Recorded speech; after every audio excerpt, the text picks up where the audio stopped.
What's up, guys? Kristin MacDougald here at Anteater Ballpark with baseball head coach Mike Gillespie, but he goes by Skip, so I'm sticking to it. Skip, right off the bat, the season's almost here. Anything you've seen out of this team to be excited about that the fans can look forward to see?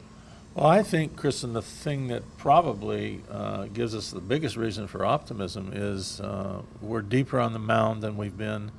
I think we've got more choices, more options of quality college pitching that we have reason to think can give us a chance to win. What's happened is that Andre Palante has really elevated himself. He was in our program last year. He pitched almost exclusively in relief.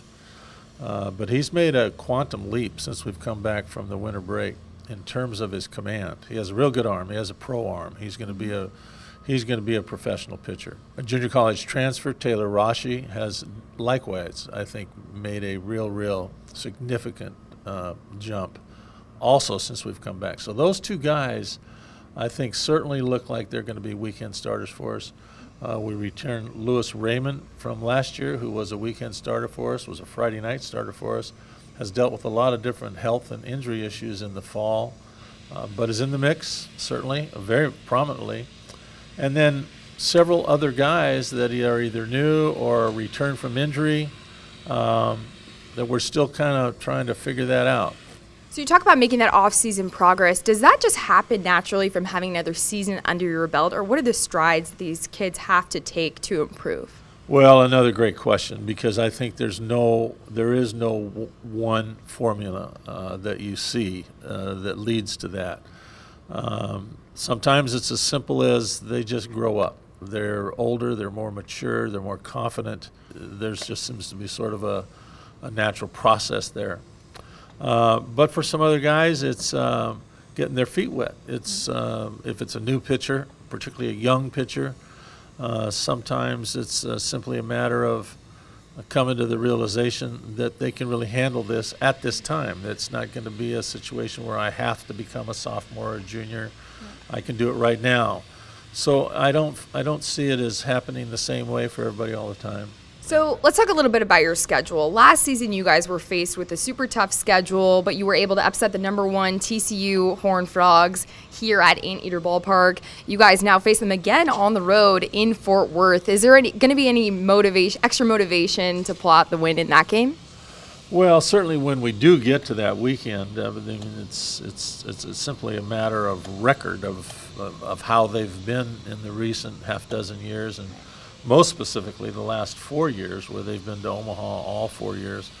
And so they certainly are recognized now as one of the absolute blue bloods, and everybody knows it. The players know it. There will be no difficulty in having players be excited to go down there and play in their place, which is a great facility, against that team, who's really good. With regard to the rest of the schedule, we have Oregon coming in here this year. My alma mater, I will say. We're going to check your loyalty on that one. And but the issue with recruiting is, you're recruiting now 2 years out, in many cases 3 years out or 4 years out. Mm-hmm. And so, for example, Gonzaga's coming in here, and Gonzaga is not the household name that TCU is, nor is Nevada, for example.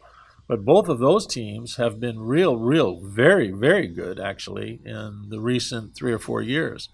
And when you're dealing with that 2 years away, it's hard to predict with anybody, really, what they will be like, say, 2 years down the road or 3 years down the road.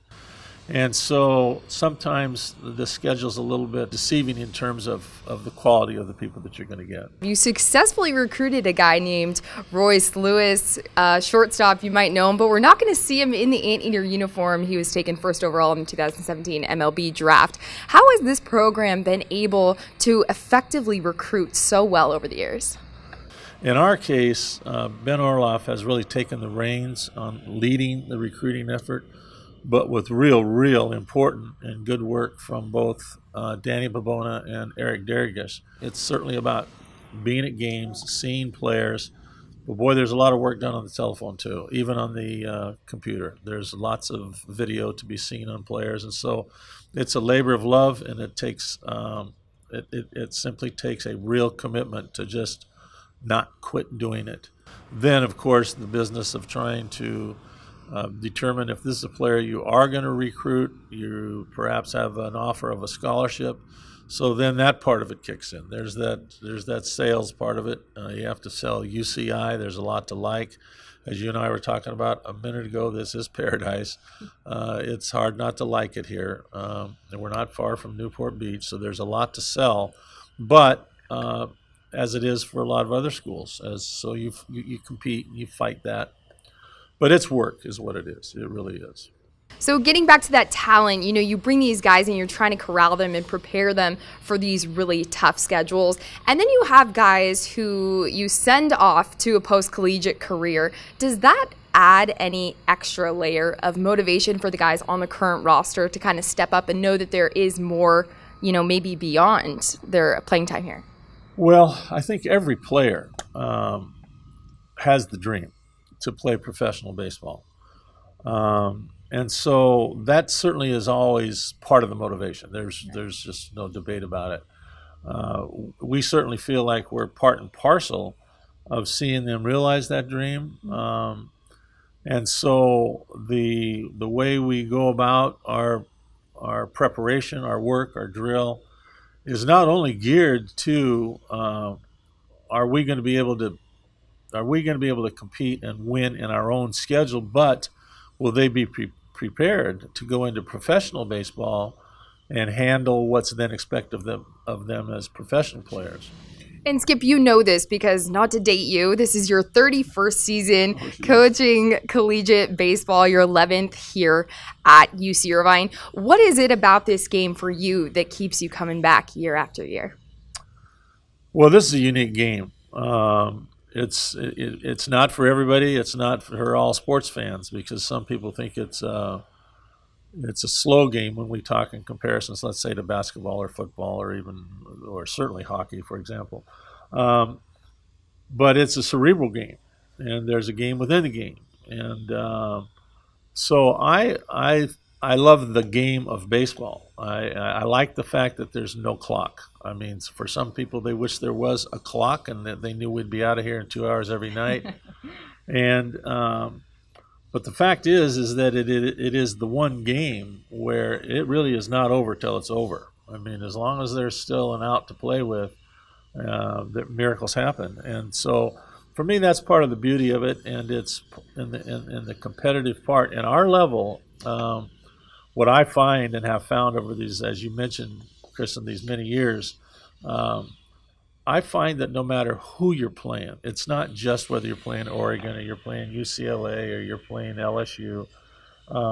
Some of the other clubs that people don't recognize as these front burner kind of, like I say, royalty kinds of teams are plenty competitive because this game can be controlled by one guy, the pitcher, and that's not typically the case in the other sports. If you've got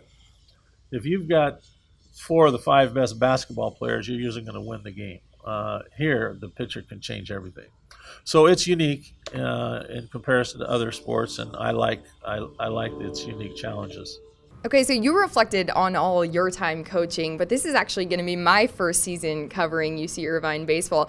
Tell myself and all the fans out there, what should we be excited about experiencing on game day here at Anteater Ballpark? Well, I think that the number one thing is that we have every reason to believe it's going to be a real good product. It's going to be something that people are going to like watching when they see this team play. And the competition is always good. The Big West is, as you well know, it's a great conference, and there's no gimme, and it's a battle every weekend. There's always going to be good baseball, as you can see as we sit here right now. I mean, it is a beautiful ballpark. And so just the atmosphere itself, the berm for families, the great viewing area from the stands that are so close, there's a lot to like in coming here. Good food. I've heard the concession stand is amazing. I haven't had to try it yet, but I'll definitely get on that. Any favorite menu item? Well, hey, listen, I'm low maintenance. I'm awfully big on their hot dog. So yeah, but yeah, you could have a dinner here. That's for sure. The whole family could. A hot dog in baseball doesn't get better That's than that, right? Yeah. Okay, and then lastly, switching gears a little bit, we know you're a classic guy when it comes to uniforms. You like the pinstripes, the stirrups. Can we expect any flashy additions to the uniforms this year? Adidas offers a great product, obviously. Well, I am old school. I like our look. I think it's a clean look. I think it's a stylish look. We do have one new uniform coming in. It's that we will wear. It's kind of a cream colored uniform, kind of like you see the Giants wear. The Padres at times have worn this particular look. But we're kind of, we're typically white at home. We will wear the navy top, which is a stylish look that our players really like, but we still wear a gray uniform. That's old school baseball. But I think the way our Irvine lays out on the front of the chest is a good look, but it is conservative. There's no question about it. Well, if it has Skip's stamp of approval, you know it's going to be good. Skip, thank you so much. Season starts. Looking forward to it. Thank you.